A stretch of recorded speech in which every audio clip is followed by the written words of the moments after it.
2, 1.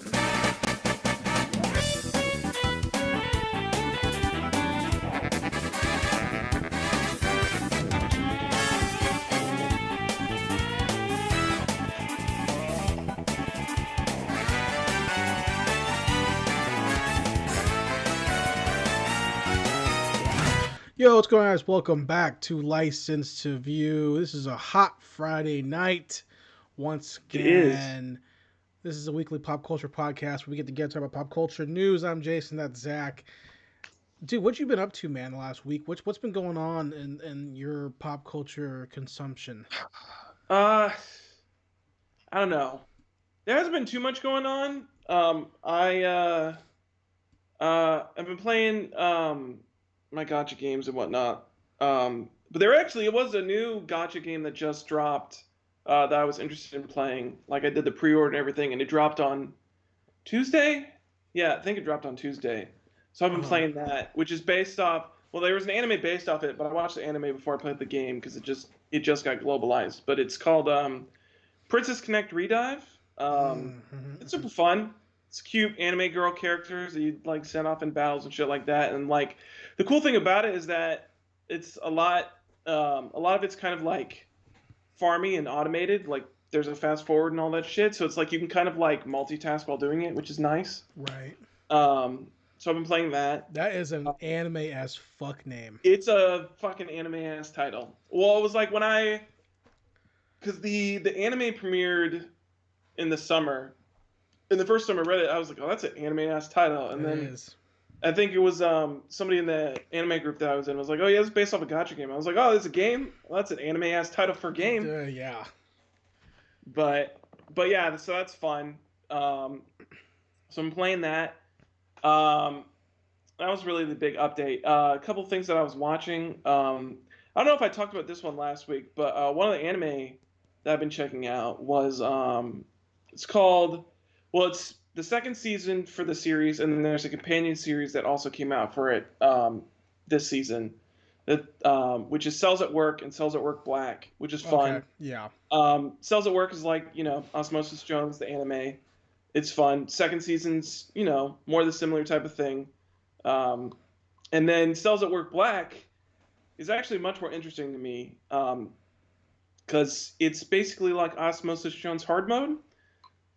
It's like what happens with like cells and like them doing their job and what in a body that's like super fucked up. It's like the whole thing is like the guy's like a heavy smoker and he like the first one is all about just like the fact that like the guy's body's like run down and he's a smoker, and so it's all about like how that makes like everybody else's jobs harder just because of the fact that like not only is there more like corrosive and toxic stuff in your body, but also the fact that like your body can't like multiply the amount of cells that it needs to like keep a healthy function. So it gets into the fact that it's like all of the cells are like extremely overworked and like it's the whole thing of like it gets really big into, I can tell it's supposed to be like an allegory for like the corporate structure and how like corporatism and how like especially in Japan like corporatism and office work is so big. It's definitely like I could see like pulling allegories to that and like the overwork culture and mentality that's in Japan, where it's just like it's like a constant, you really don't take breaks or vacations and stuff like that. Right. With a lot of that, it's like a big culture in Japan, so I can see it being like a comment on that. But yeah, the first one was like the basics, and then the second episode was like what happens when you like drink too much alcohol and how like detrimental of effect like that can have on the body. And then the third episode, I haven't watched this week's episode, but the third episode was about sex. It was about sex, and it was about this like it was another thing, and it's all like the similar thing of just like having such a deteriorating body and like how that just makes everything harder.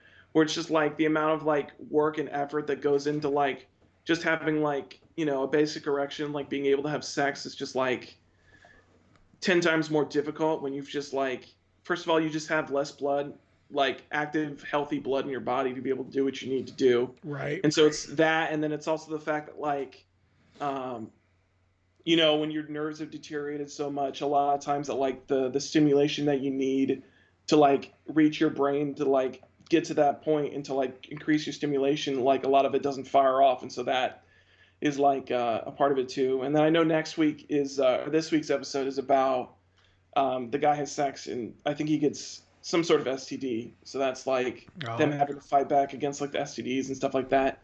But that's a super fun thing where it just like gets into the more like it's not all just like kind of cutesy and carefree. Which I mean the first series kind of isn't either, but this is much more of like a. I mean it's Code Black. It's much darker. So that's an intense name. yeah, Code Black is pretty intense. It, I'll get into this when I talk about what I did this week, but it's tangentially related to that. Okay. You'll understand what I'm saying when I get there. Okay.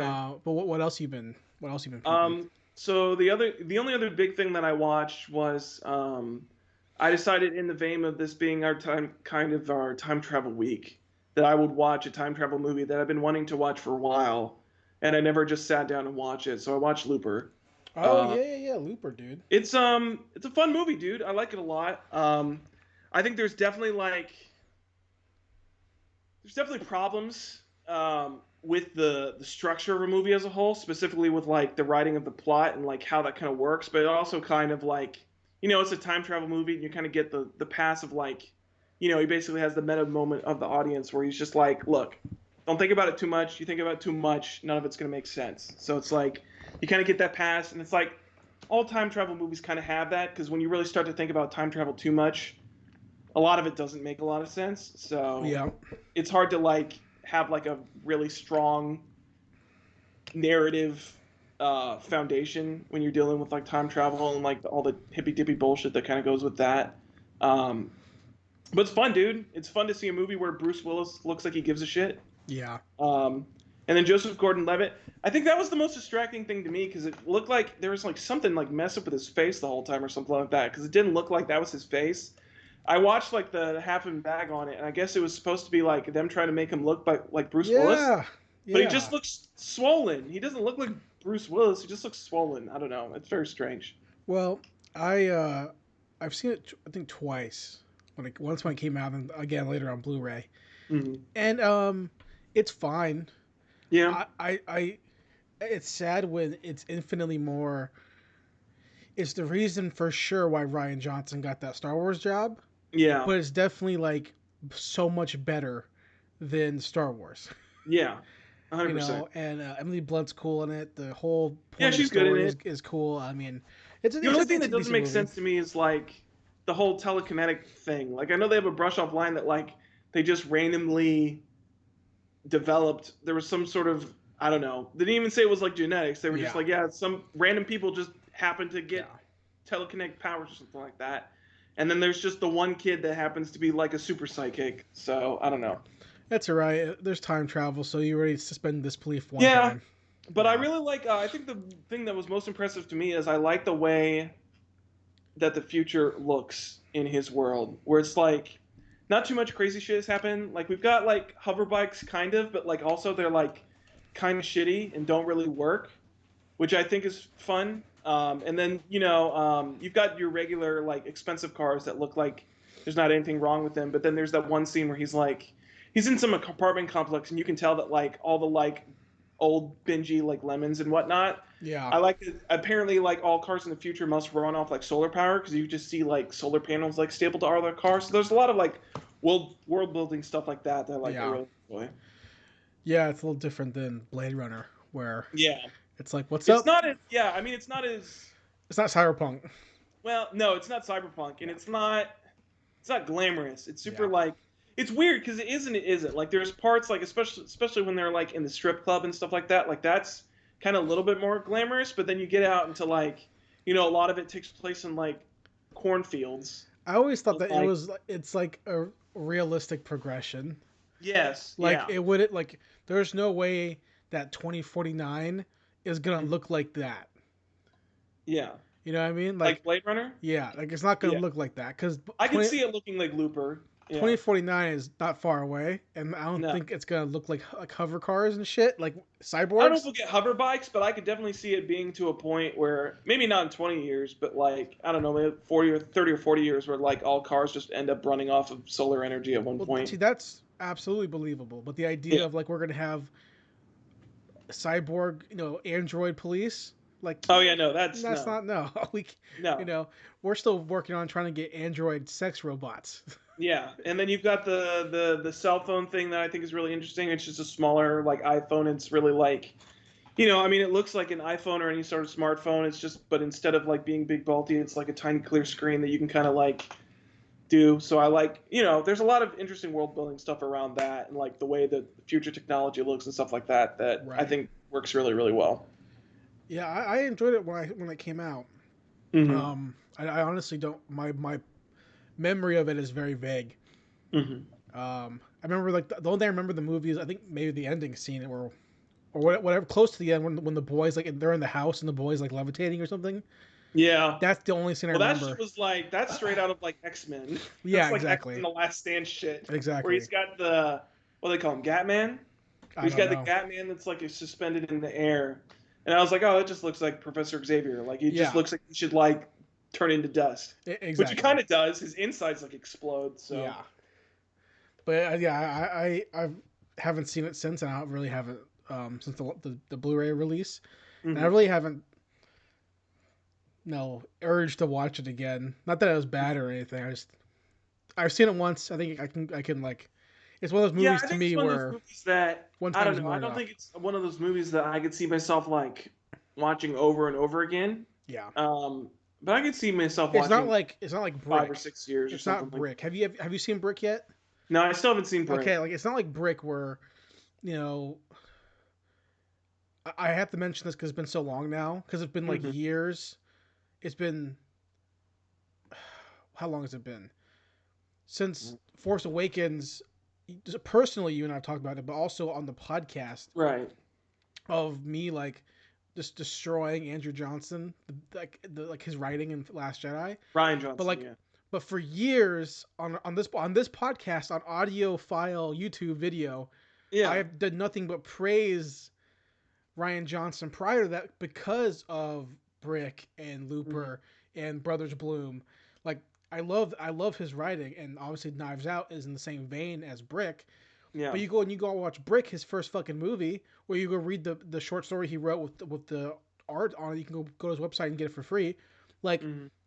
it is such a great neo noir. Fucking. It's like what it is what these CW bullshit high school shows want to be. Like literally, if you go watch Brick and you go watch a fucking CW high school show, you're like, this is the same fucking thing.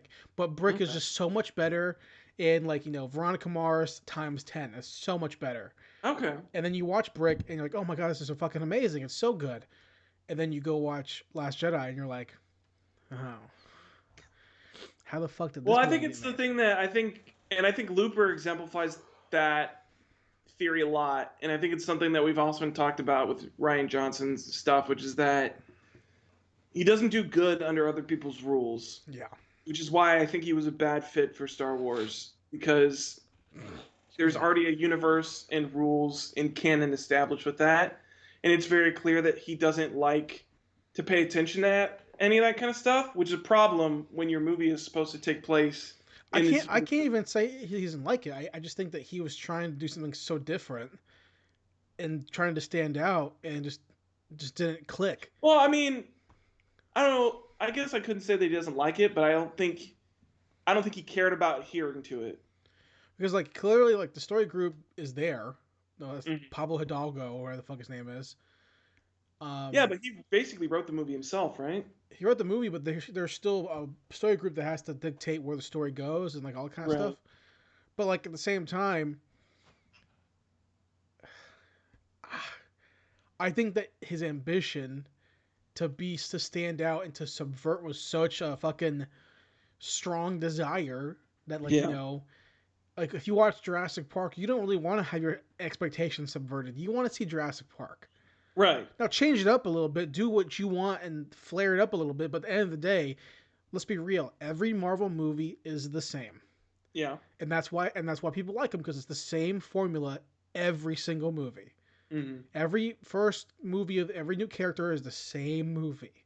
Yeah. It's the same tone, same thing, maybe different character, different setting, but it's going to be dark here, humorous here, Hmm. Character goes through a basic ass hero's arc, and people Throwaway fucking villain love it. doesn't really match with the rest of the story. Right, and people fucking love it, and that's fine. Yeah. And people pay a bunch of fucking money to see that shit because people are fucking sheep, and they don't want to watch Blade Runner 2049 No. because that character has no progression.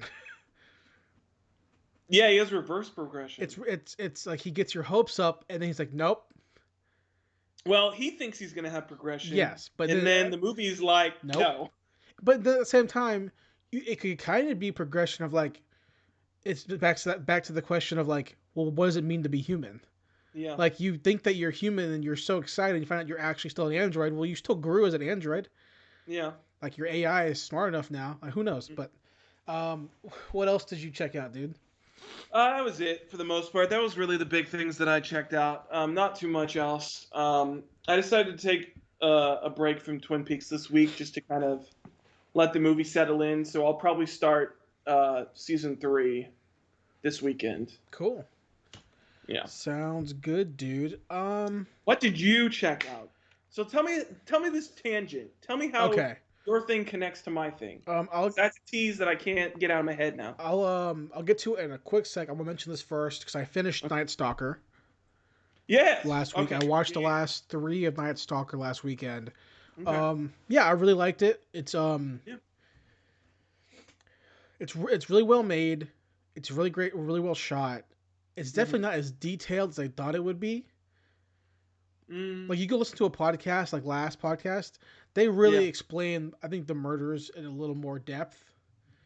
Yeah, I think this is a similar thing that what happened with the Yorkshire Ripper thing, where it was like the murders are kind of almost secondary to like the actual like It's the police, chase. yeah, the police procedural and the chase of actually trying to catch him more so than the murders And themselves. like it's really well made for the sake of like the hunt. Yeah, It's a real good, well paced hunt story, and that's really great because it's almost as though what their direction was like. Yeah, we're gonna have the audience still be exactly where the detectives are at in the story, so they're always left yeah, behind, right? Excuse me. So in that sense, it's really well made and it's really good. But at the same time, if you can go, you know, like if you go watch a Ted Bundy documentary, mm-hmm, it doesn't explain everything he did to the girls. You're kind mm-hmm. of being you're not really getting the full story of how shitty the guy was. Yeah, that's true. Like people know Ted Bundy and people know what he was a killer, but not everyone knows like what he did to those girls and their like the extent of how Yeah, terrible he was as a person. You know what I mean? mm-hmm, Unless you're a fucking true crime fanatic, then you go and you go, oh my god, like yeah, this guy was fucking brutal. You know, and I think this really played down the level of brutalness that he. And that sounds like it's almost kind of like what's the right way to say it? Because we watch so much violence on TV mm-hmm. that it doesn't seem as it's brutal as shit. It's brutal as fuck in real life. Right. That's a real dude doing that shit. That's not fake. That's brutal as fuck, right? But the reality of it is even more brutal than the for the sake of making it a good Law and Order episode. Like the truth of how brutal the crime scenes are, Mm-hmm. which they touch on, but there's so much more detail that they can explain, Mm-hmm. which makes it more in depth. It's like if you when you listen to a last podcast episode or a true crime, like one of these popular podcasts, and they Mm-hmm. talk about like BTK, you sit there and go, oh my god, like Yeah. this is some crazy shit, you know what I Mm-hmm. mean? And you watch something like Ripper or this, and you go, okay, yeah, it's super duper, it's evil stuff, Yeah. but you know, like there's more stuff going on. Like if you watch a Columbine, I watched so many Columbine documentaries recently, like Mm-hmm. in the past year, and I'm like, dude, you ain't touching on none of the stuff that matters. Yeah. Like the guys not they weren't fucking bullied. Like No. like one guy was a geek, the other guy was not a geek at all. No. Very popular, that kind of shit, right? Mm-hmm. So the so far in my true crime documentary watching for the last like couple years, the Mm-hmm. most intense one I've seen is the fucking Memphis 3 one on HBO. Oh, I didn't Um, know they had one. yeah, I can't remember what it's called now. If you Google HBO Memphis, it pops Mm-hmm. up. It happened like right when the murders happened. Okay. And the opening scene, and this is like this is the first there's 3 movies.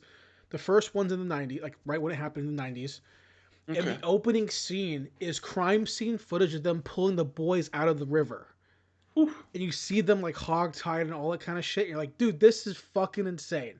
Yeah. You know what I mean? So it's like from the get go, obviously that case is all fucked up. That case is all completely fucked up. That case is super messed up. But you can like at least observe some facts from the documentary.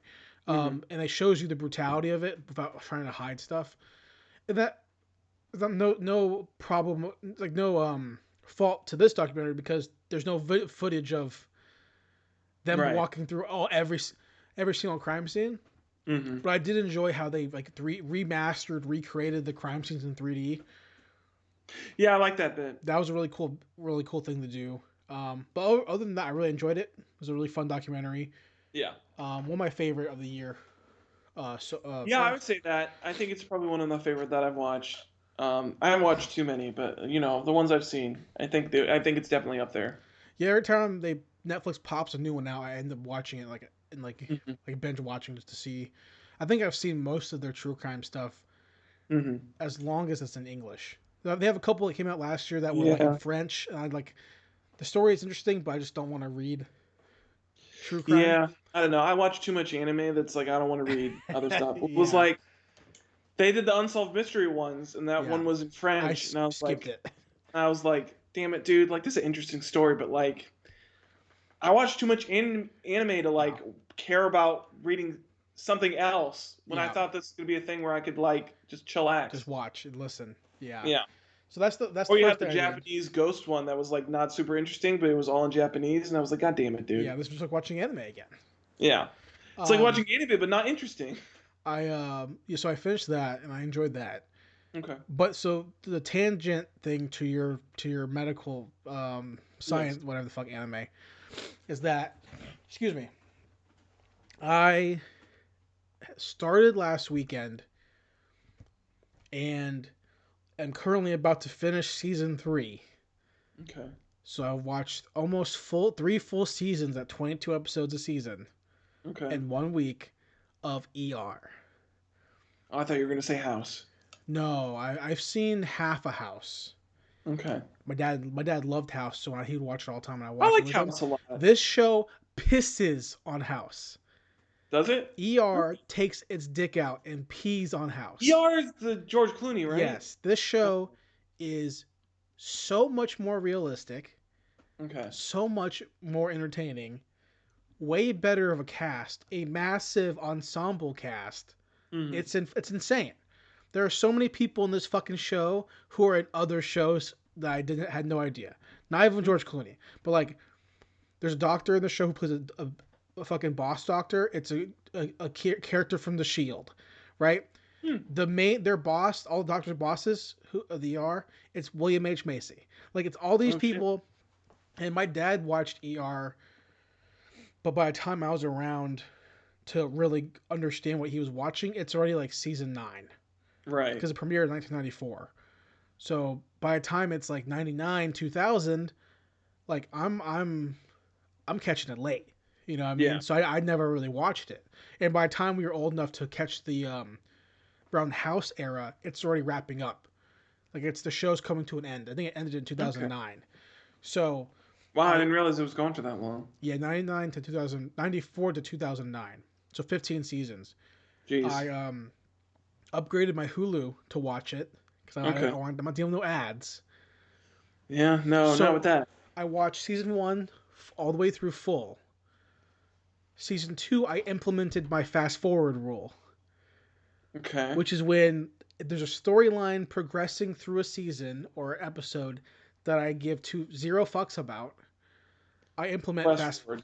fast forward rule because my time is Gotcha. valuable. And 90% of the show is good and entertaining. And even some of the storylines that I fast forward through are not bad, but they're not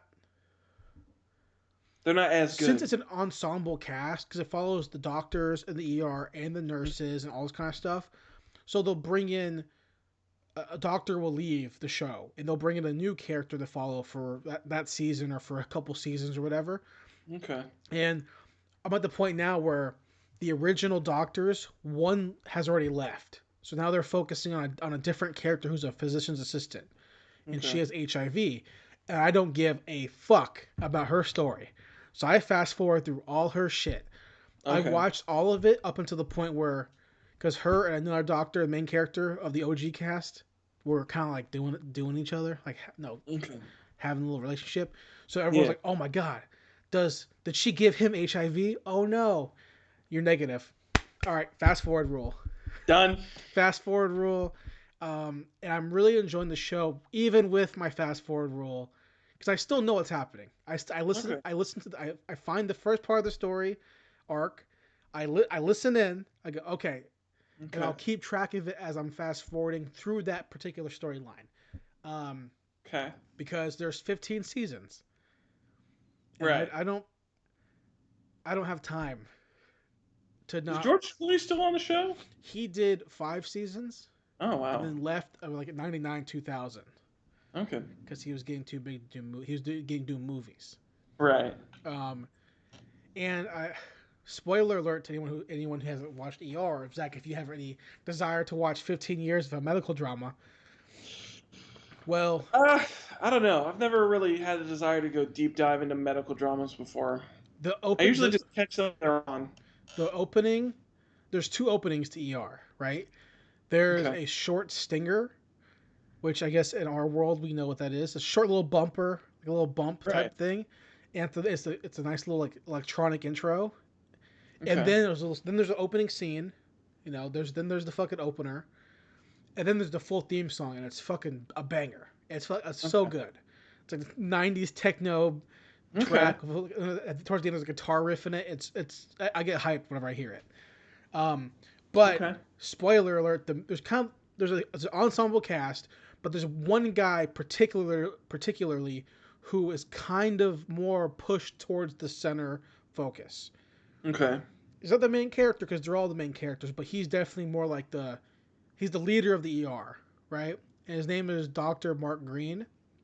Okay. And in the first episode, first season, him and his wife are like, she's in law school and she just graduated. She's trying to find a job, and they're in Chicago, and she has to move to Milwaukee to find this job. Doesn't have to, but she does.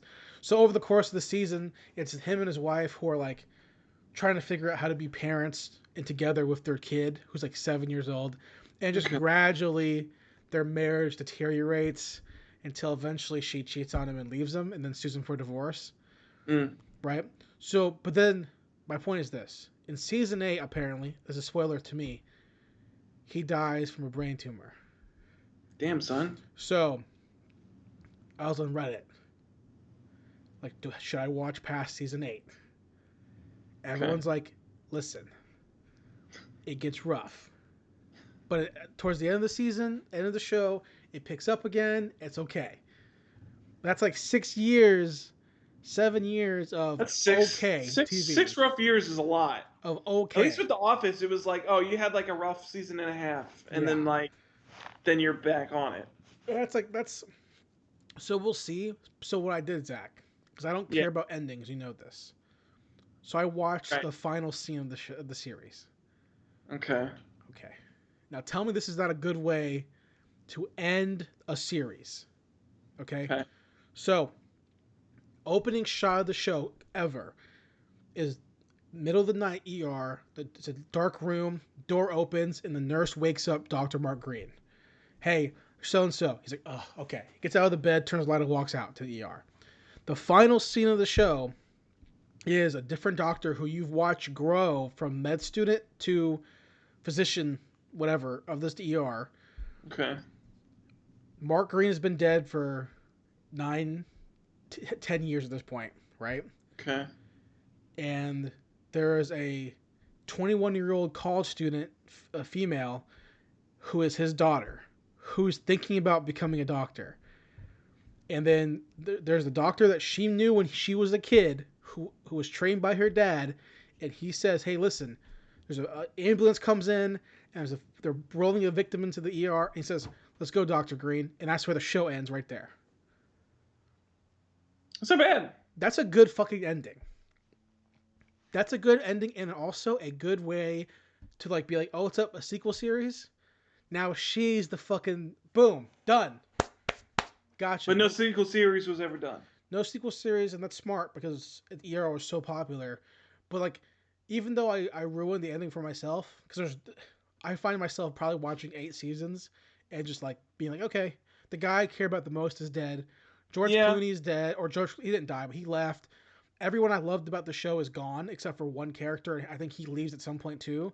So it's kind of Yeah. like it's a whole new character cast, and who knows? Maybe I'll like fall in love with these characters as I keep watching. But right now, about to finish season 3. I'm enjoying it, and it's a good time.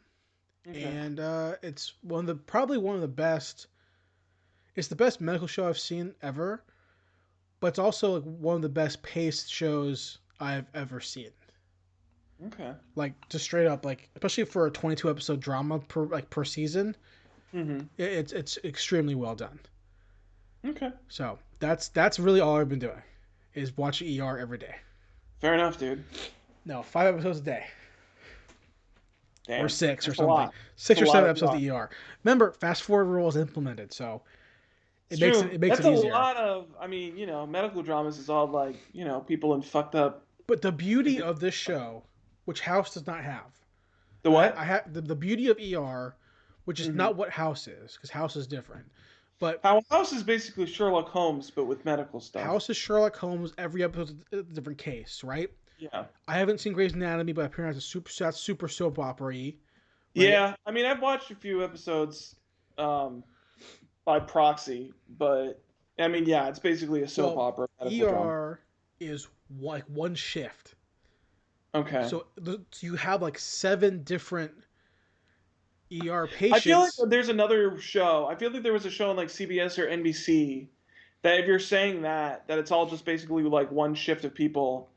There's a show on NBC or CBS or something like that came out like a year or two ago that's the same thing. What the fuck was it called? There's a bunch. It was like it's like the Black Shift or something like that. Okay. It Yeah. was about like the ER doctors that do like the like skeleton crew that are Right. like overnight. Oh my Well, god. that's why the show is so realistic, because like not everyone on like there's no House in this show. House Mhm. knows everything. House does everything, right? Yeah. That's not realistic. So this show has Oh, is it just called the Night Shift? oh there you go. Oh, what's or There's Code Black there are maybe? doctors who are the medicine people, so people who are good at diagnosing and the medicine. And you have Right. characters who are the surgeons, so they don't act like everyone can do everything. They clearly break it up into realistic. These Okay. people are trained differently, and these people have to go through training to get different skills, right? So it's not like House and his team are like, we can just fucking ramble off a bunch of shit. But also, before I end my thing, Hmm. the black dude from House is in the show. Oh, he's like my favorite He character in kills House. himself in ER. What the Yeah, fuck? All right. he's a first year intern, which is like a residency, And he kills and himself. he's being like stressed out by his boss, which is like one of the main characters, who's another black doctor. And he's like, you have to be better because you're a black guy, and everyone's gonna think that you didn't get in because you got in because you're black, so you have to work harder. And he's like, fuck you, you're a dick. So he walks in front of a train. And then they're in the ER, like working on this guy. His body's all fucked up, right? He's missing an eyeball. His face is all jacked up. He's covered and all fucked up. Jesus. And they're working on him. It's the black doctor who is his advisor, and then the other main character who was his roommate, who we've known for seasons. And they're working on him. And the black doctor, his name is Benton. He's like, "Yo, Paige Gant, get him in here now. We have to work on this fucking body. Work on this fucking guy." So they pick up the phone, and this is back when pagers were still a thing, and call him. And then all of a sudden the pager starts beeping on the patient, and like, who's Uh, patient? Whose beeper is that? And like, oh, it's the fucking patient. They pull it out, and he's like, what number did you call this from? Blah blah blah blah. And they're like, oh my god, he was that this is disfigured that they couldn't this is. even They tell. couldn't even fucking tell. It's just you could tell it was a black guy. And they're like, oh my god, this is Gant. And they're like, oh no, it's my friend. And then he Damn. dies. That's pretty intense. It's intense as fuck, dude. That's bad characterization though, because House definitely put him under worse shit than You Gotta Be Better. So the fact that he didn't kill himself in House, I don't know. Well, in House, he's already a specialist. Yeah, he's like a neurosurgeon. Like this is not. This is like his. He's not even a full doctor yet. Like he's That's true. at this point. But House also treats them like they're medical students, He which is also does because House is not realistic. that's true. Like, well, yeah, he's Sherlock Holmes. Yeah, and this show like it's very much more realistic. But it's good. I really enjoy it. Okay. So Yeah. No, I mean, I don't know. I've never had a desire to like deep dive into a medical drama before. Like I always like medical dramas like when I catch them, but I've never actually like sat Zach, down and tried to just watch one from like watch the beginning first to end. episode of ER, dude. Because they're all so long. The problem is that the good ones are all so long. It's like ER where it's 17, or it's like Grey's Anatomy that's like 15, or House is like 12 or some shit. Don't just watch the first episode.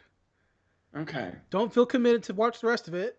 Just watch. That's all I was doing. I know it's popular. My dad really liked it.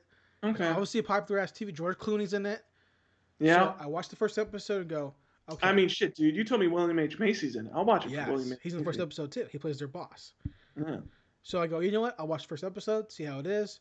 Okay, that was pretty solid. Let's watch episode 2. All right, that was pretty solid. Let's watch episode. That's 3. what always happens. That's what always happens. I always get sucked in. So, and you know me, I watch a season of a show, I'll binge it and go, you know what? Okay, I enjoyed this, and we'll move on to the next thing.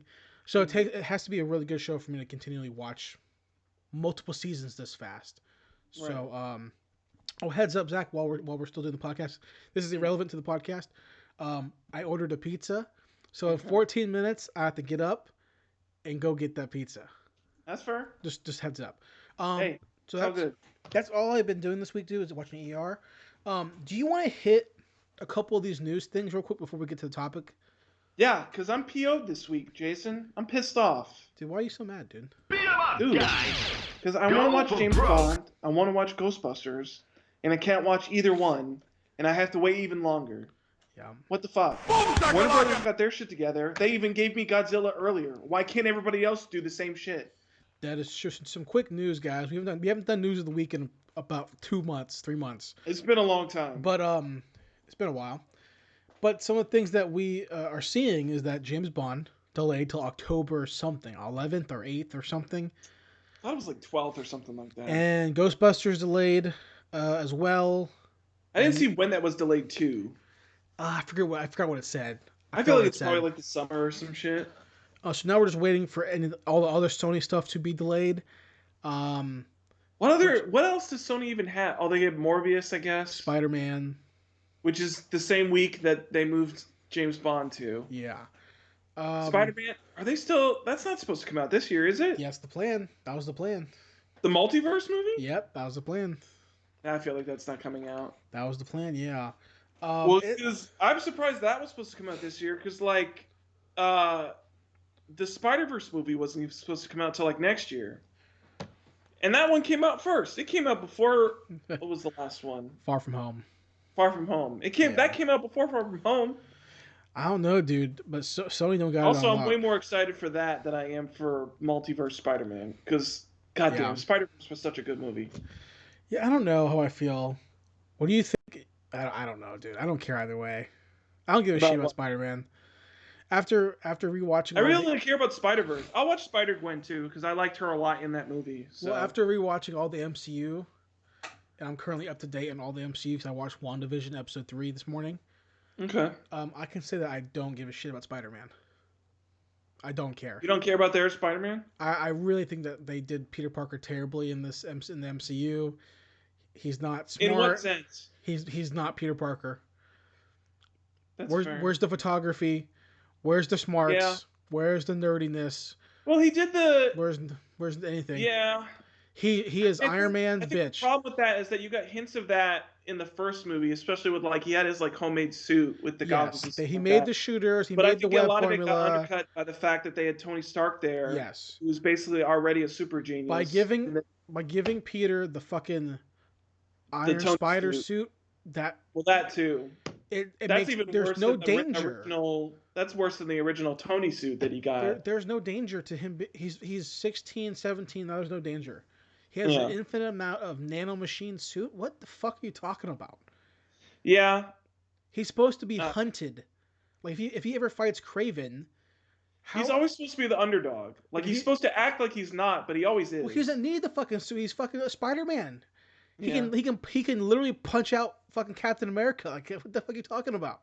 You know what I The mean? only thing Like he really needs is his web shooters. That's all he he's like needs. the strength of what? It's 7 times the strength of its whatever size. So Spider-Man's strong as shit. Yeah. So like to act like he needs a fucking Iron Man suit, and then also like the legs and the AI and the Friday, and it's Spider-Man.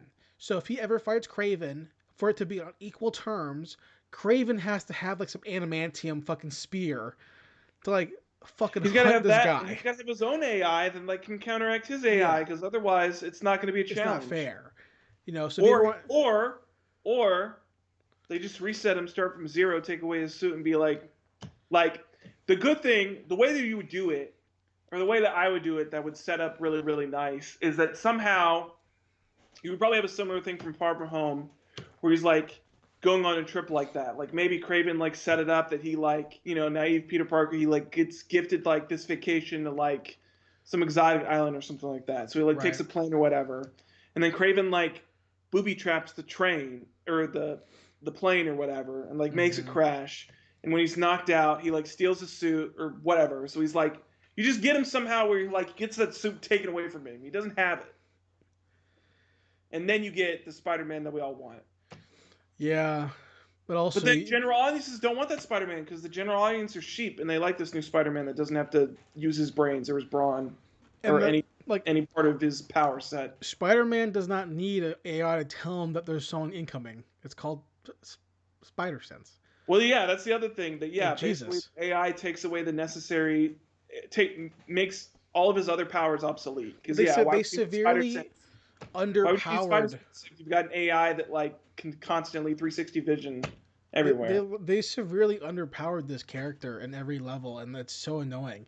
Like as my girlfriend and I were rewatching the MCU movies, I just was so frustrated with the power scaling. And power scaling, as we all know, means a ton to me because it's an irrelevant thing that I care about, but it's hugely important to multi-series intrigue action franchises because Yeah. you have to know where characters stand. Hmm. And Spider-Man is not a bottom B tier, C tier character. He is of A tier character in every sense, with smarts, with ability, with strength, with stamina. He's a very powerful character. The only thing that's not A tier is his luck. Yeah, that's just because he makes bad decisions too. Well, yeah, and he's You also know, just severely unlucky as a character. I mean, even then, I don't know, man. He dates Mary Jane, and that's like out of his league. Yeah, but then he immediately like fucks up his relationship with Mary Well, Jane and spends the not immediately. If you go by the comic book, fucking 20 some years of being married in that's real lifetime. yeah, 27 years and them taking out comic books, but like comic book time, it takes like a year. Okay, well, in comic book time, he's been married to Mary Jane for like 10 years, has a kid with her. Yeah, but then he also makes a deal with the devil that releases That that entire relationship. that's the bad decision he made. Yeah, that's the decision he made. That's fair. His choice to shoot the web and He save also became Gwen. a CEO of a company and then immediately took it down the That's shitter. the choice he So made. These choices because he tries to be the eternal good guy, which ends up putting him in a bad situation. But when you have Tony Stark to take care of you all the fucking time, or Tony Stark's money and his technology, like you don't need that. You're Spider Man, yeah, you know. So that shit being delayed, I don't care about. Morbius being delayed, I don't care about. Ghostbusters, I care about. yeah. Ghostbusters is a movie that I should have Ghostbusters. seen already. Yeah. Well, it's like all those movies. It's like Ghostbusters. It's like well, it's Dude, James Bond. I Like we fought, should have seen all these movies. I subscribe to a bunch of James Bond specific YouTube channels, like guys who are like James Bond like fanatics, like Hmm. levels of Bond fandom that I'm nowhere near. Like they Right. have these guys like collect the watches, Hmm. buy every piece of Those are clothing. expensive ass I watches, dude. know. There's a younger guy who wears a suit and reviews everything. He's really funny. And there's an older guy who buys all the clothes that they wear in the show in the movies and stuff like that. So they super Bond fans. And one of the guys posted a video today about the delay or last night, like today after in response It to was either today. It was either today or yesterday. it was So in response to the delay announcement, and even the comments, because chances are, if you're watching this guy's YouTube channel, you're also in the same realm of fandom. And Right. I'm not necessarily that level, but I want to stay up to date with Bond shit. And the comments were like, "This is ridiculous." Yeah. So if the Bond fan geeks are like, "Hey, this is fucking dumb," then the Dude, I general mean, audience is gonna be give me the like, fucking movie, dude. Just give me the damn movie. "Yeah, I completely agree." Hey, ramble for like 5 minutes. I Let I me can go. ramble. I can go turn my, I can my do this light on. shit. Yeah. Um, so I got to ramble because actually my buddy just texted me that he watched the entire first season of Demon Slayer. So hold on, let me try to. I'll voice to text this. Oh shit. Hold on. I'll voice to text this so I can do it for the audience. I mean, the animation is top quality for sure. The story definitely has some holes.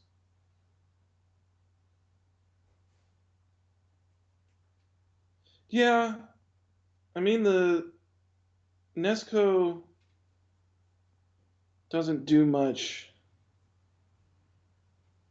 in the first season outside of a few key fights.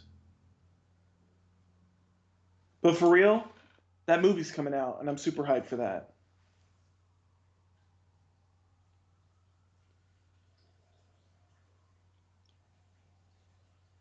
Fire Force. Fire Force is dope, dude. I love Fire Force so much. And that second season was killer.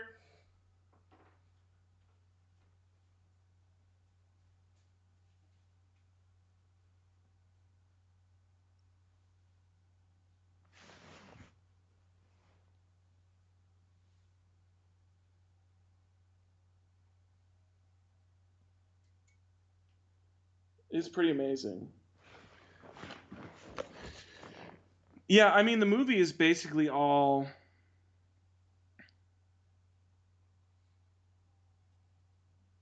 Yeah, I mean the movie is basically nine it's basically episode 19 for for 2 hours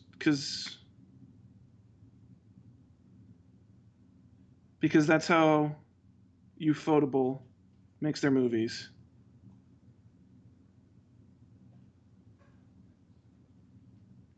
You can tell that they really care about what they're animating.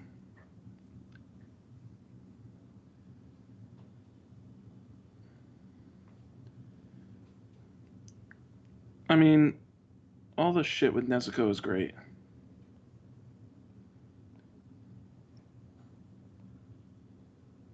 Especially when she turns into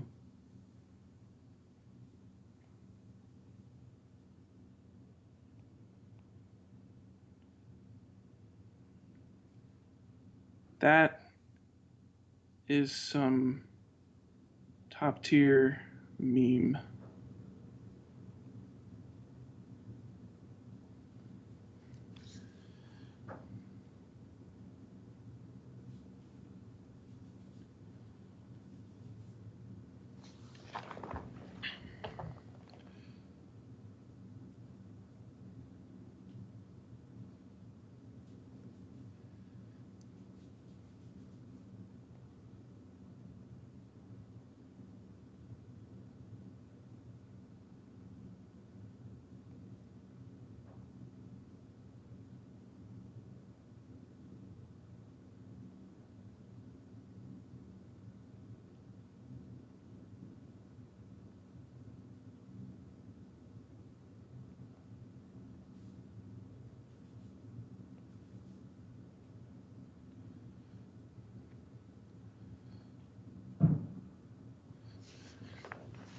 Oh, sorry guys. Goddamn, I got really distracted by other conversations. I was trying to read aloud, and then I got super distracted into it. I was talking about Demon Slayer with them. My buddy just finished the first season after, geez, it's been 2 years since Demon Slayer ended. God, I can't believe it's been. No, it's been like a year or something. I think it ended in. Uh, I'm actually.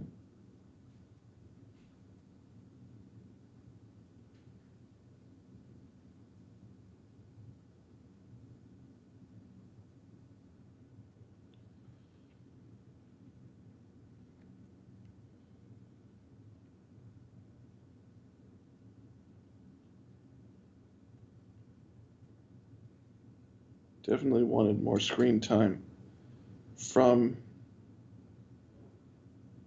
Nezuko. Especially that first 10 episodes.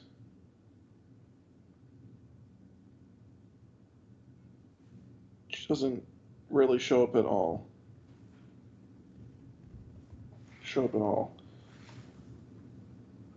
Which I get.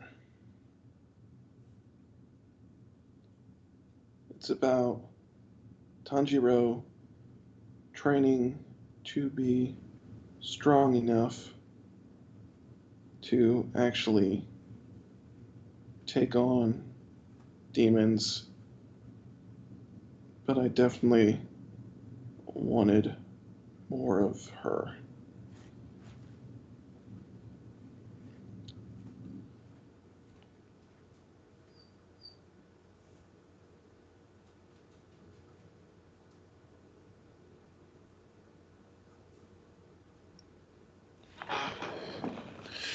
Demon Pillars, though, God damn, it makes me kind of want to rewatch Demon Slayer. I'll probably do like the fast forward rule if I actually do, because like there are definitely episodes in Demon Slayer that are like not as important.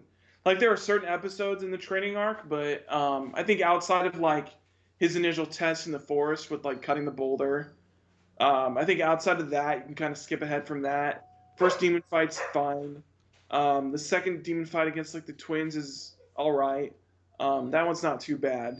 But then you've also got like, but then you've got the, oh my god, what even happens after that? I don't even remember. Oh my god, what even happens? Oh, I guess after that is, well, no, then you've got the house. No, the house fight's kind of boring, except for the part with the Zenitsu. Um,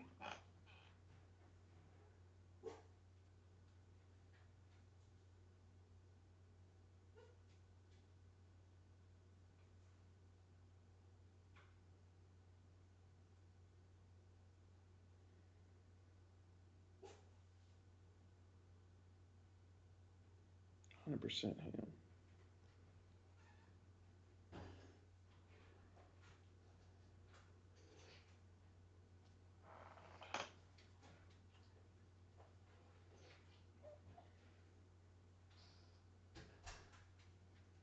Where's the person leaving to?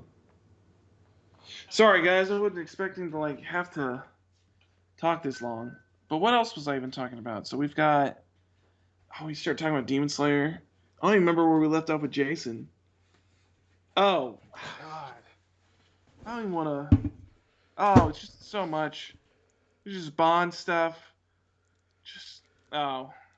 So I was actually talking. Because my buddy texted me, and I guess he just finished season 1 of Demon Slayer. So I was talking to him a little bit about that. Because he watched it. Because, I mean, I think I was watching it around the time that it was airing, and he was still there. And so I was also telling him about like the top tier animation, like episode 19. And so I think a year and a half later, he finally started to get around to it. But he was talking about how he finds the show super uneven. He doesn't like Tanjiro as a character, and he wants more Nezuko. And I was like, I get that. But yeah, I mean, I don't know. I think Nezuko's like underutilized in that show a lot, which I get. They kind of like blow it away with the fact that like since she doesn't eat people, she kind of has to sleep for like the majority of the time. But like, she's probably one of the more interesting characters in that whole show, and the fact that she's like not in it kind of blows. I read up until where does the anime end? Well, the movie just came out, which is the train arc. So Where does that movie end? I think it ends at the end of the train arc. Do you know? Did you watch it?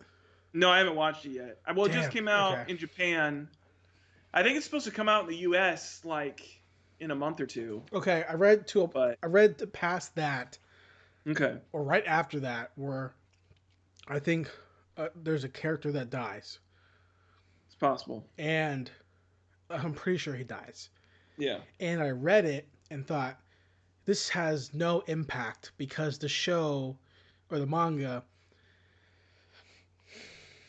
it didn't build him up. it does exactly what I hate about manga now, which is Hmm. that it speeds through shit and doesn't build upon anything. Right. Like so when Kakashi dies, it means something because it's him. Yeah. You've gone through literally real life 10 years of your real life Yeah. reading this fucking relationship and then it doesn't make any sense. Or if when it's Jiraiya or somebody like that, the death makes sense. So, Yeah. and then I read the ending of the manga because I just wanted to see what fucking happens. And I'm not gonna spoil it, but it fucking sucks. You didn't like the ending? No, Interesting. and Okay. not and it, but also I don't like overall. I don't like overall. Okay. So, and the problem is that like I think the part of the show. I think for Demon Slayer specifically, I think a lot of the appeal for that was specifically the fact that like Ufotable did the anime and all of the everything they animate is just so godlike look, that I think a lot of people got. I mean, that was the whole reason it blew up in the first place was because of episode 19, animation where he goes like the his fire breathing or whatever, and everybody like fucking went ham, and that was like trending on Twitter and stuff like that. And that was not. I mean, that's a good story moment for him as a character, but also I think that the character designs are bad. Or I they're don't okay. mind the character I think they're design. boring. I think they're boring. But the problem to me, the problem with the show to me that is the most like heinous is that the concept is so fucking cool and it's just not developed enough from what I've Well, I read. mean, the concept is basically the same as Jujutsu Kaisen, but I think Jujutsu Kaisen does it better. Yes, but it's the idea of like we have supernatural samurai hunters and they just speed through that shit so fast in the first 3 episodes. Yeah. And to me, that is such a sadness because you could really have explored that to him getting his like license, whatever the fuck. You could have had that be a full arc of him like training preparation, just him on his own training and learning to get to the initial exam. So when that exam happens, him being quasi decent in a fight means more against actual demons or whatever the fuck instead of just being like, hey, here's what happens. Next episode, you're there. And to me, that blows. And they really did not treat that exam to me. So the manga sped you through that so fast. Maybe that's what the anime did a little better then, because I mean, at least in the exam in the anime, I remember it being it No, dude, the first was at least episode, 2 episodes. first episode, exams 2 episodes, but between him, his sister, his family being killed, and him getting to the exam is so fast. That's like a 6 month period of him like training, but Yeah, not exploring that training in more episodes. yeah. I mean, they're really only expansion upon the training is when he's in the forest and he's like cutting the boulder, which Yes, in the anime I think was about. I mean, he's got the beginning arc where he's like running through the forest and all that shit, and he's like working on the breathing and stuff like that. And then he's got the boulder cutting scene, which I think is like an episode and a half or something like that. And then, yeah, outside of that, it's like, okay, go to the exam now. it is the exact same problem that Kaizen has that every other modern shonen has, which is, hey, here's the premise, and we're going to speed you into the organization. We're going to speed you into the tournament arc, which this does. We're going to speed you into all that shit as fast as we can, and I hate that. We're going to speed you into a captains and speed you into hierarchy, and I love that stuff so much.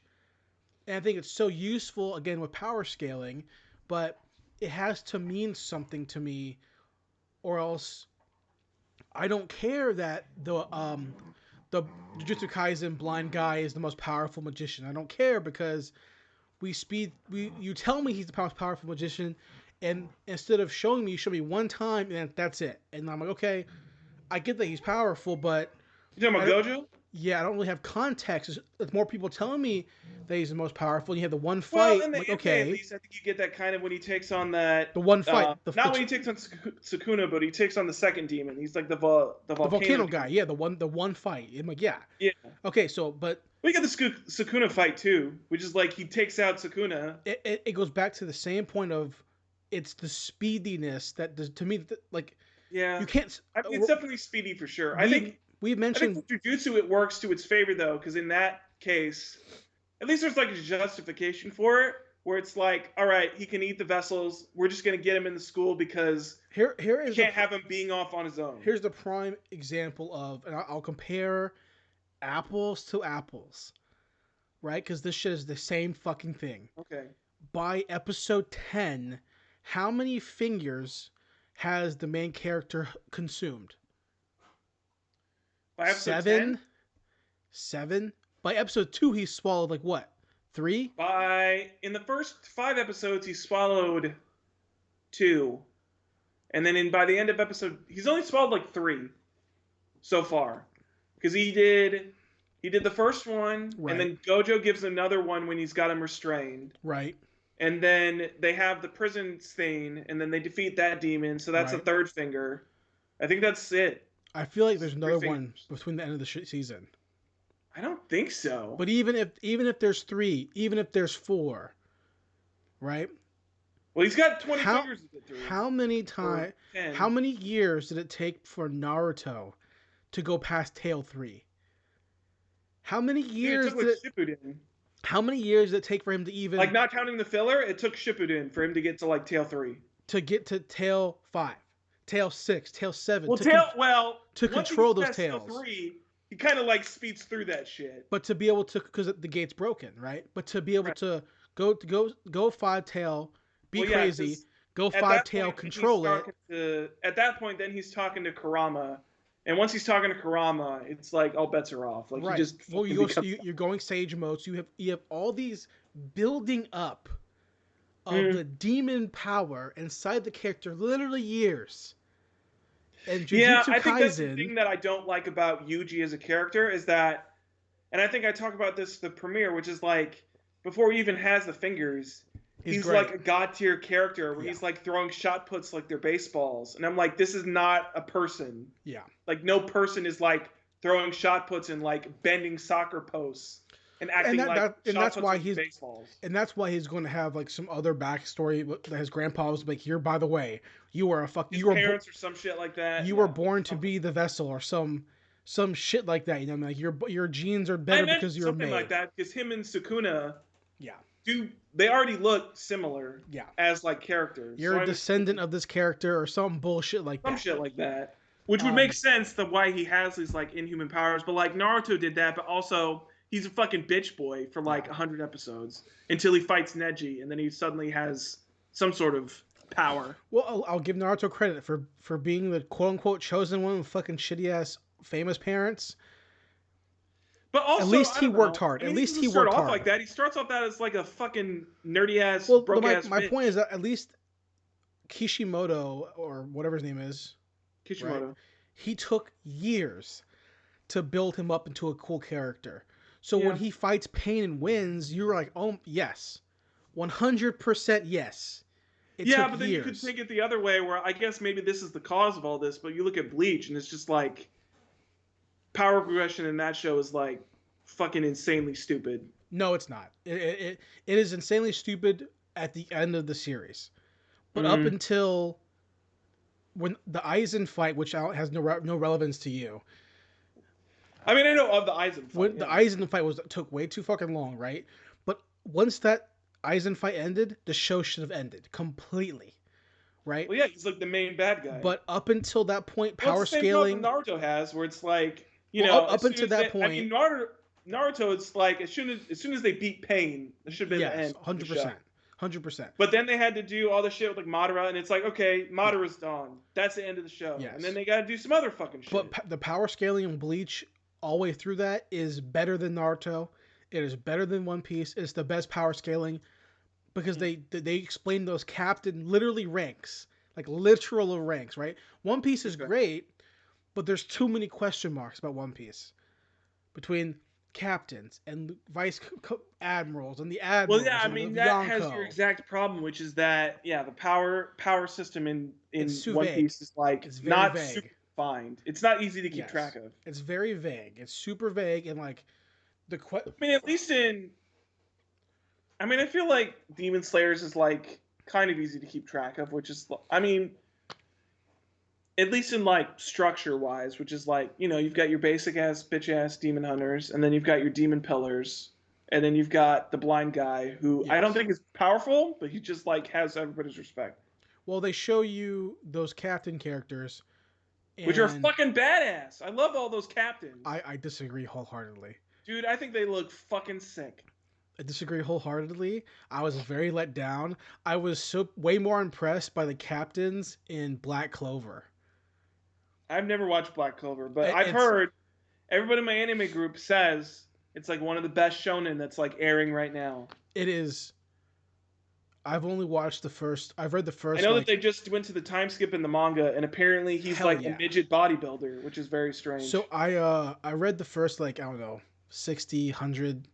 I don't know. I read a lot of the first part of the manga, and it 100,000% suffers from the exact same problem that I'm talking about, like the speed problem. 100. It's like the king of it. It's like breakneck. It's breakneck pace. It's like, what's up? Here's the main character. He has no magic powers. Everyone else has magic. So Zach, what's gonna happen? Guess what? He's gonna have the ability to use other kind of anti-magic or whatever the fuck, right? Yeah, he's got like black magic or something. From there on, it's fucking power up, power up, power up, power up, power. And you know I know what? He's got some shit with the sword. That's all I know. He's like 5 swords or some bullshit. But then you get to the captains. And also because the artwork is just better than Demon Slayer. Just the guy's artwork, or the girl's artwork, whoever's drawing it. Yeah, well, that's the thing that I think is very deceptive about Demon Slayer is that Ufotable does the anime and it looks fucking god tier, and then you look at the manga and you're like, fuck, this looks worse than Attack on Titan. It looks like trash. Yeah. But the manga art for Black Clover, there's a panel. It's been 2 years since I read it last, but where they're like all the captains have to pick their new recruits to come join their guild or whatever the fuck it's called, squadron or whatever. And they all have like classic fantasy trope because it's a fantasy, right? So I think he is a Black Bull. I think that's his guild or whatever. I know that's a group, yeah. But there's all these characters, dude.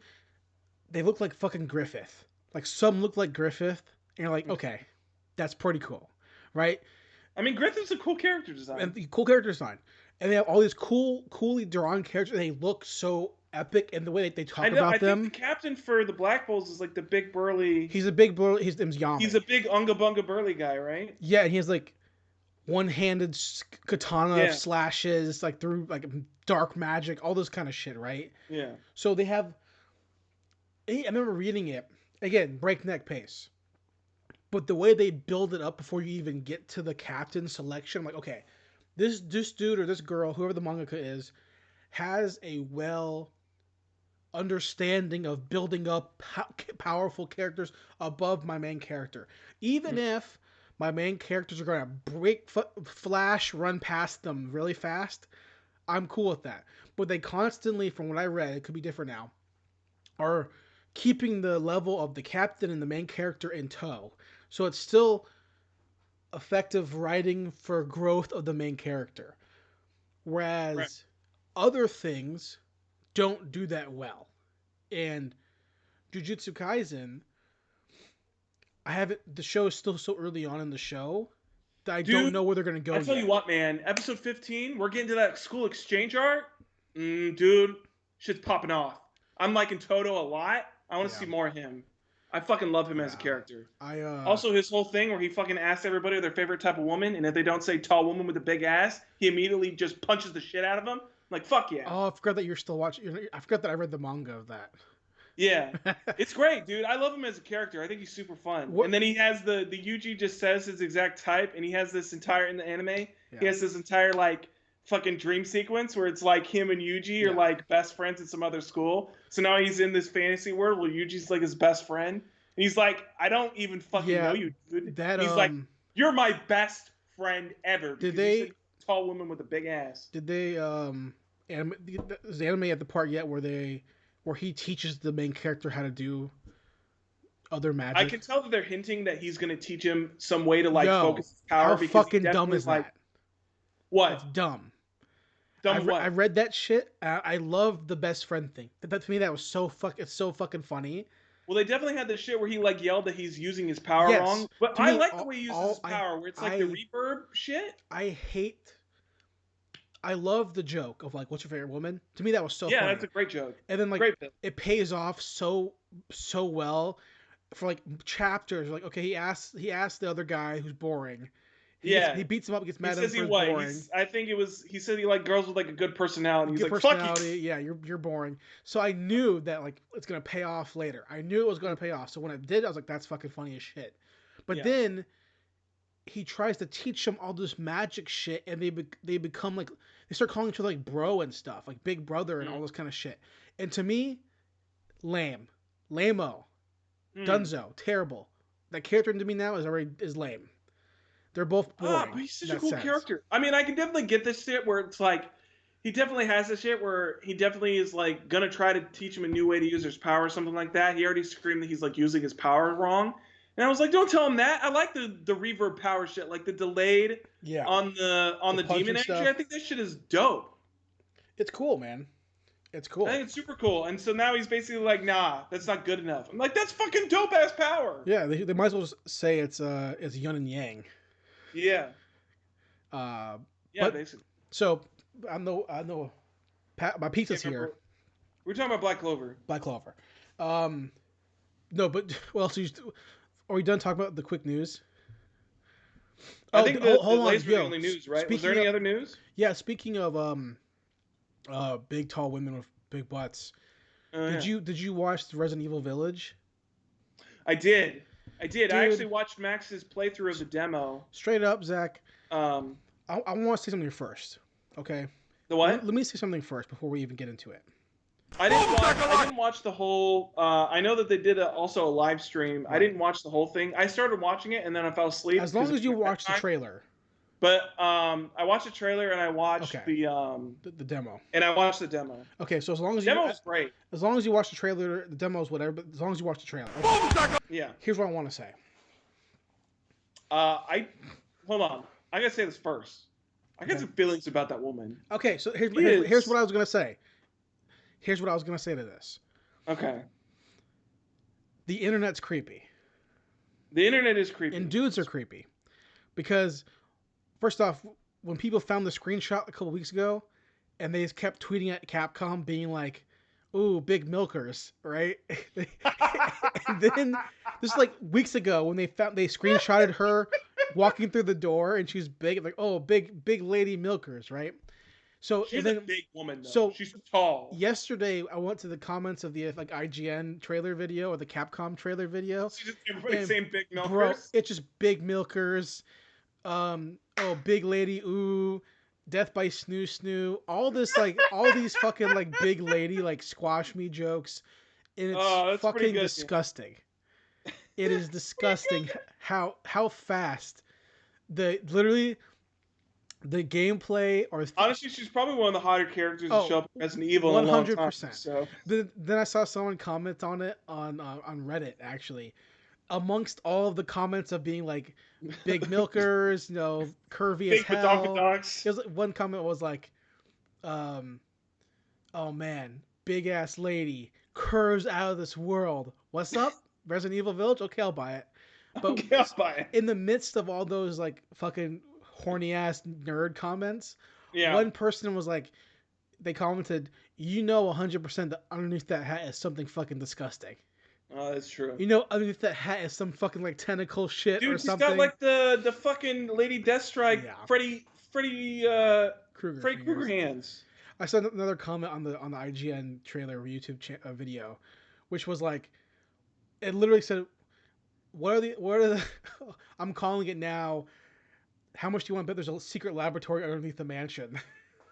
Like every other fucking game, Yeah. but there is literally. Well, they had also they have the vampire chicks in that basically look like Sarah Jessica Parker from Hocus Pocus. So You mean the bug chicks? yeah, the ones that transform into like bugs and shit that Yeah, fly around when her they're like daughters or full body. whatever. I was like, oh, they just look like Sarah Jessica Parker from Hocus Pocus. It's like the same character design. All right, hold on. I'm trying to. You're trying to look for big milkers? I'm on the actual Capcom channel now. Oh, okay. 4,000 likes. Big lady. Dot dot dot. Um, Honestly, dude, I love that shit. I like that big woman voice. So charismatic. Big lady. You want to die? The last man who visited Castle Demestru. Ethan. Oh, also her name is super stupid. Yeah. It's like Ethan. Demetrius or some shit like that. Demetrius or whatever. Yeah, it's super fucked up. You want to die like the last man who came here? Ethan. What they die of? Big lady. Crushed pelvises. Crushed pelvises. This is ridiculous. Oh, dude. I keep seeing this comment too on different videos. So are we supposed to run away from that lovely lady? Man, this is ridiculous. It's so so, man. It's so goofy, dude. It's so goofy, but it's just like that's the shit I love, dude. I love this one. It was like Max had a good bit. I don't know if you watched his trailer walkthrough. He had a good bit on that where he's just like he was talking about the woman. He was like, "Look, I got some feeling about this woman. Capcom did something. They made a change with this character that needs to happen. This is something that needs to be happening in future Resident Evils. Specific thing that they did with this character that needs to be happening in the future. I want to see it more and more." And then he just stares at the camera, and then it cuts to him playing a demo. Yeah. And I was like, yes, that's a good bit. Don't say anything. Did you? This is not relevant to the podcast, so I apologize. Did you see Eris's video of him reacting to it? Tekken Eris? Yeah. No, I didn't. Yeah, I subscribed to his channel. He reacted. He was like, I watch him from time to time. He was reacting to it. Into Resident Evil. He was like, this demo sucked, and then the first thing he said was like, I mean, everyone loves boobs. I love boobs, but like this looks bad. This trailer was bad, or the demo was bad. I mean, I don't know. I mean, I haven't played it, so I don't know for sure. But I mean, it's really not a demo in the traditional sense. It's really just supposed to give you like the visual flair for like what they're trying to go for in the world. Because I mean, there's no combat in it. It's just you walking around and pressing shit. I'm not gonna play this game. I mean, I didn't play the last one. I don't play Resident Evil games, but I damn sure watch them. I think I've only played an hour, maybe 2 hours of Resident Evil 5. Yeah. And that is the most I've ever played a Resident Evil game. I'm very tempted to play this one not because of Big Lady, but because of it looks like Resident Evil 4 in the sense that there's a lot of guns. There's a lot of guns. I like the whole I like the folk horror aspect to it with like the village and whatnot. It seems like they're really digging into obviously with the big woman, like the vampire stuff, and then you've also got looks like they got like a werewolf guy in there or some shit like that. So I'm down for all the They get the guy with the sword horror shit. That's not just like zombies running around. They get they get the beard guy with the sword.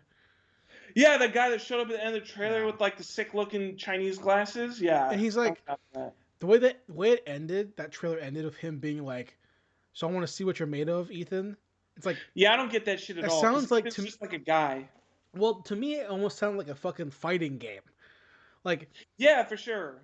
Like, what are you made of? Like, what kind of fucking horror game says, "So what are you made of"? Like, what? No, yeah, I don't know. It sounded like super like cheesy action game. Yeah. So, but also, yeah, I don't know. That shit doesn't make sense because, like, obviously that guy's got some like funky shit going on with him. Yeah. But like, Ethan's just a guy. He just happened to survive Resident Evil 7, or no, 7 because this is 8. Yeah. So yeah, Resident Evil 7. So like, he just happened to survive that. He's got like nothing special about him, really. Well, maybe since then, his like magic wife and baby like gave him powers or something. That's true. His wife has some like funky dunky shit going on. Right? I never played Resident Evil 7, so I don't know. I know she's got something. Or maybe something happening in that house. Maybe like Chris Redfield like gave him something. Oh yeah, Chris is like a bad guy in this game, which is also Who weird. knows? We don't know He yet. like works for Umbrella or some shit, right? Well, In the whole the trailer shows him like kidnapping this baby. they work on for Umbrella in the first game. I thought he worked for Stars. Yeah, but they work for Umbrella at some point, don't they? Before they realize that's a bad thing. Do they? They left No. Stars. I swear they I left thought they just worked Stars. for Stars. I don't Was remember. Stars under Umbrella? No, Stars work for the city. Yeah. I thought I that don't know. I haven't played them, so I don't know. I just watched them on YouTube. I thought I've that they. watched that and I've watched the Resident Evil movies. That's all. That's about as much knowledge Oh as I yeah, got. I don't do Which that. tell you nothing about Resident Evil the game. So So besides that's all I want to talk about was Resident Evil, and then yeah, the delays, and then the big lady. So, yeah, big lady man, Zach, big chungus. what's the topic for the week, bro? Topic of this week, in the theme of our time travel, it is a movie that I had not heard of until 2 weeks ago when I tried to find underseen sci-fi movies.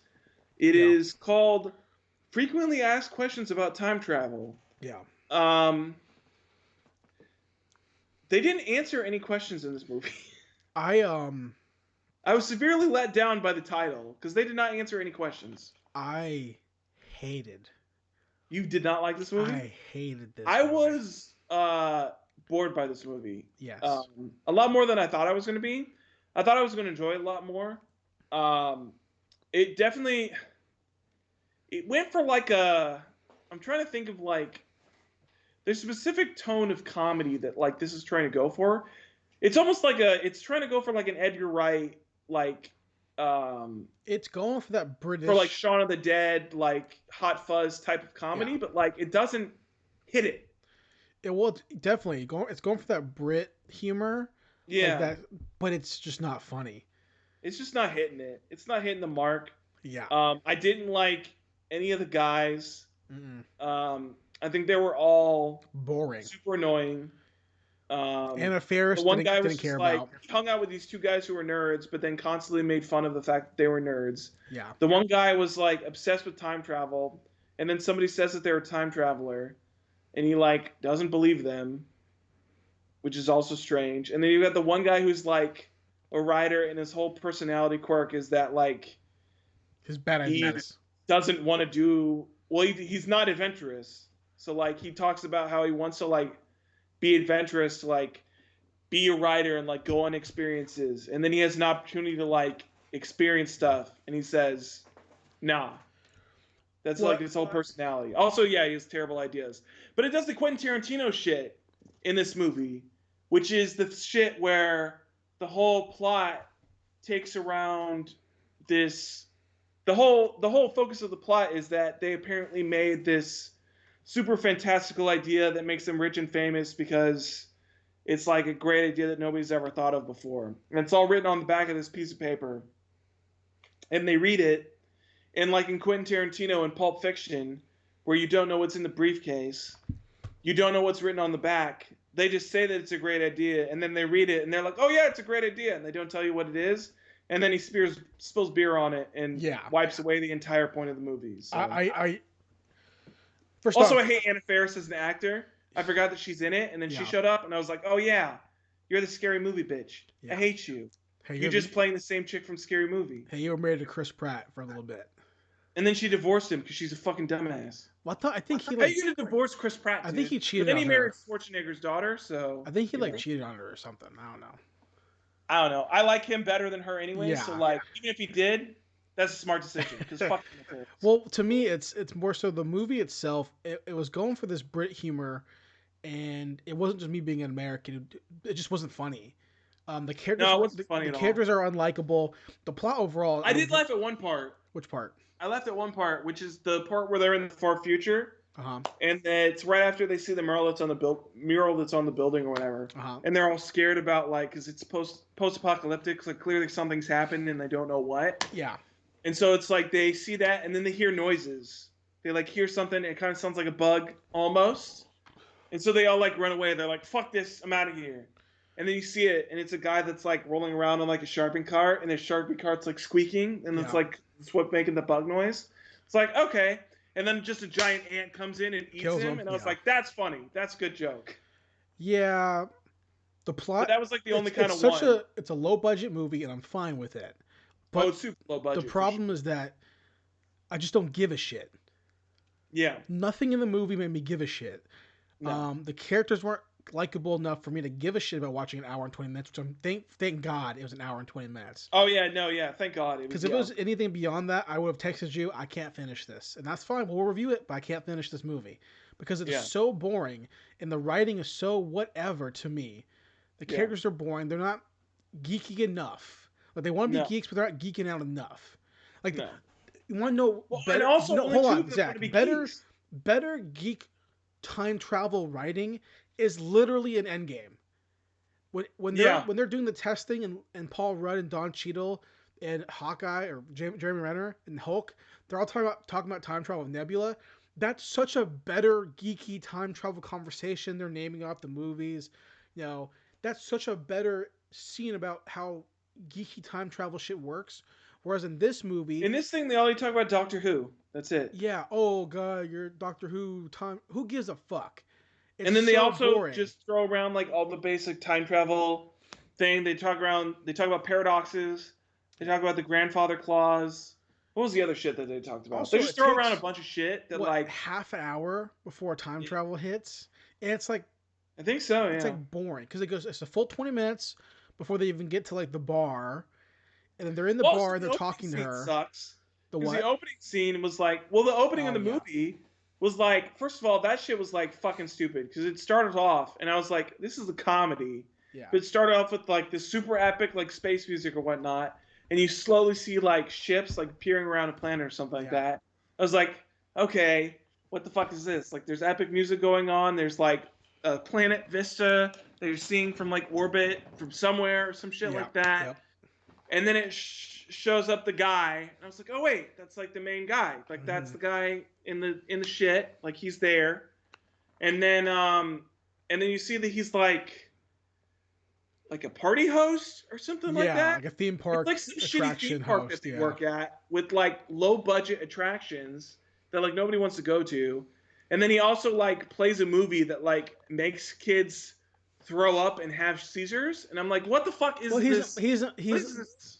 doesn't really play the movie. He like freaks them out by being like, "We're gonna kill all these people," and then the kids freak out, and then he accidentally hits the fucking thing, and it, like has all like the alert things, and Oh yeah, yeah. it's just not. It's just Not good. not good. It's just not good, and it's decently Like, rated. And it's an HBO movie. Or see, that's the thing that I don't get because I feel like it was older than that. But yeah, it said it was an HBO original. But I'm pretty sure this movie was made in like 2010. it just means that HBO got the distribution rights Right. in the Yeah. state, but it's just It's not. like the Netflix original How too. the fuck did HBO see this movie and we're like, yes, we're good? It's not Yeah. funny. It's not good, and it really does make me wish that Edgar Wright just did it because Yeah. he would have done such a better job. I think he would have. Well, I mean, clearly it's his style, so I think he would have done a better job. I also think he would have just cast better actors because I feel like those guys. I like the main guy, but I really feel like I really didn't feel anything for his character. I don't know if that was like the writing or his characterization of the role, but like I I didn't will. feel I I will. didn't feel anything for that character, and the other two guys fucking sucked. I will say this. I will give the movie one. I will give it one piece of things, something that I liked about it, but that way I'm not just shitting on it the whole time. The one thing I liked about the movie is when the skeptic friend is re-showing him what he did in the bathroom. That's not a bad scene. That's And they an all do like that's the an conga line yeah, shit. that's an okay scene. That also drags on too long though. It does drag on too long. Where it's like he's also doing the shit where he's like in the mirror and it gets to the point where it's like the other two guys are like the audience. We're like, are we still fucking watching this? Like, what the fuck? Yeah, because Edgar Wright would have just quick cut it, and it would have been so much better. Oh, they did have the good scene where the old man showed up. Yeah. And he definitely thought that they were all like being gay with each other. And then he Yeah. just slowly walks out. And I was like, oh, that's not bad. Yeah, it's. I blame you, Zach, because this is I an mean, it's my hour fault. and 22 minutes I'll never get back. I could have watched an episode ER. Instead, I had to watch this movie. I mean, I'm not gonna defend myself because I can't, because it was my decision. So, It is Zach, my fault. I first agree. time It wasn't a seeing. good movie. What do you give it? I don't even want to give it more time. What do you give this movie out of 10 and out of 5?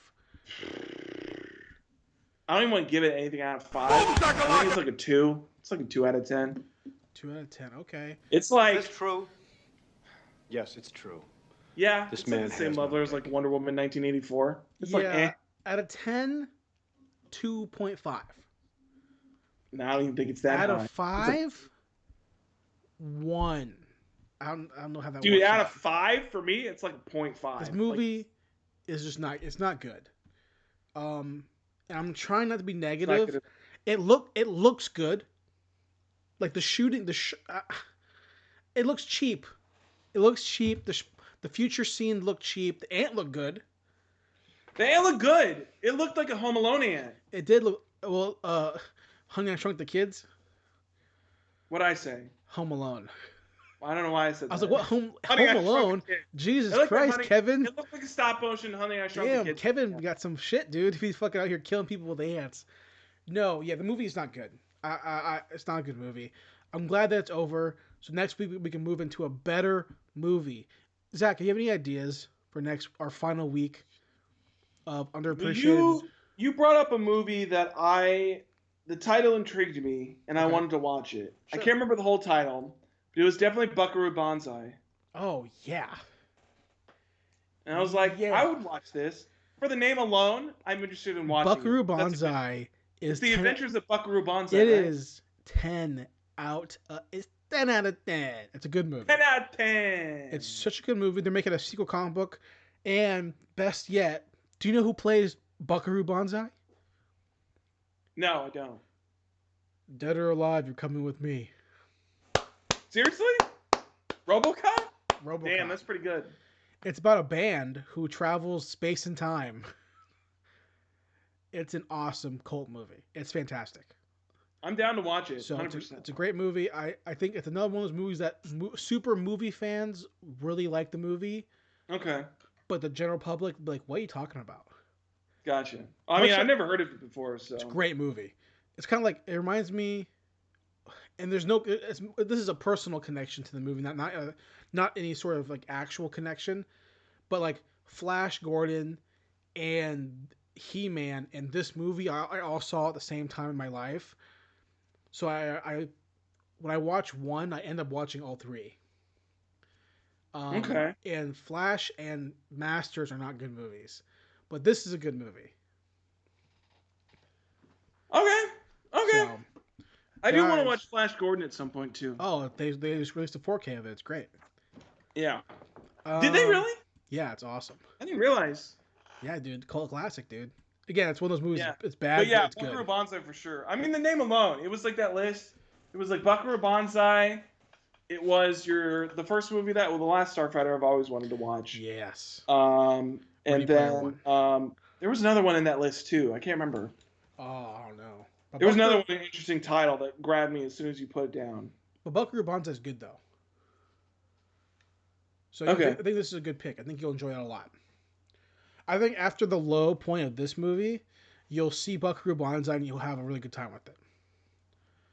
Yeah. To me, Buckaroo Banzai, before we ended the podcast, it's this. I feel the same way. And again, there's no correlation between these movies, so don't try to find anything. Okay. But I find that I have the same feelings for Buckaroo Banzai that I do Fifth Element, where they're both Okay. like objectively okay movies, but in terms of genre fiction, you're like, this is a pretty solid movie. Okay. So, Okay. Zach, anything else you want to say on the podcast before we wrap up this week, dude? Don't watch frequently asked questions about time travel. Save your hour and 20 minutes and do something else. Anything else. Completely Watch agree. the demo of Resident Evil. That's Yeah. better spent time. Watch it for an hour and 20 minutes. Watch those big milkers. Yeah, exactly, dude. So, hey, thanks guys for watching. Thanks for listening. We'll see you back next week with more License to View. Yes. See you guys. See you guys.